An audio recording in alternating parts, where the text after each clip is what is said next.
his mouth about this case, he accidentally reminds people why it's still alive. Not because he's defending his wife. That's the headline.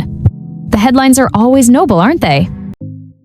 Every time Ryan Reynolds speaks about this situation, it seems to keep the story alive instead of settling it. On the surface, the message is always about standing by his wife, which sounds honorable in headlines. But when you compare public records with what his team is saying now, it feels less like simple support and more like damage control. Supporting someone can mean believing them, standing beside them, and trusting proper systems to handle things, but it can also mean stepping into conflicts that aren't yours, putting pressure on others, and calling it morality. From what has been revealed, it looks like Ryan chose the second path and then doubled down once it became public. Instead of expressing regret or saying he would let the legal process work, the message became that he wasn't angry enough, which sounds less like honesty and more like an attempt to shape how people should feel. If he truly believed his wife was in danger, why didn't he remove her from that situation immediately?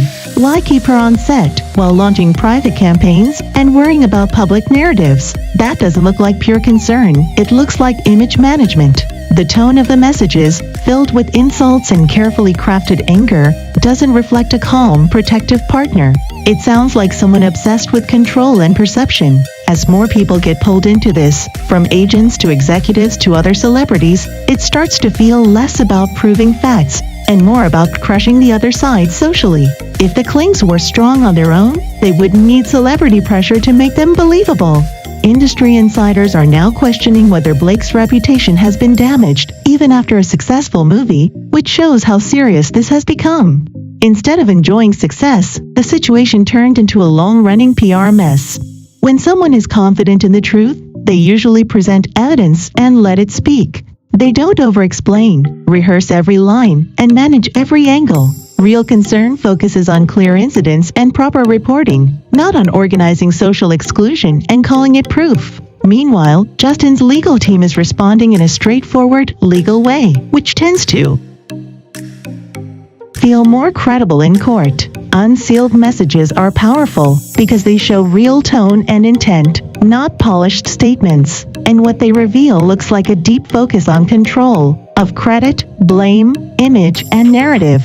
When Ryan says he got involved because he is her husband, he is admitting his actions were driven by loyalty, not necessarily by objective truth. That is exactly what worries people. They see two extremely powerful figures using influence and labeling it virtue. The charming public image doesn't protect anyone once private words are exposed. People today don't automatically accept celebrity personas. They pay attention to patterns, pressure, and manipulation. Saying he wasn't angry enough sounds less like reflection and more like pride. It sounds like refusing to adjust after backlash. Repeating the same behavior that caused damage is not strategy, it's stubbornness. From what has been reported, this doesn't look like a simple misunderstanding. It looks like people who assumed their status would hide the system behind the scenes, and now that it's visible, they're trying to turn it into a love story. But that story isn't convincing anymore. The biggest problem for them may not be the court case. It's that ordinary people are starting to wonder whether this is their real character.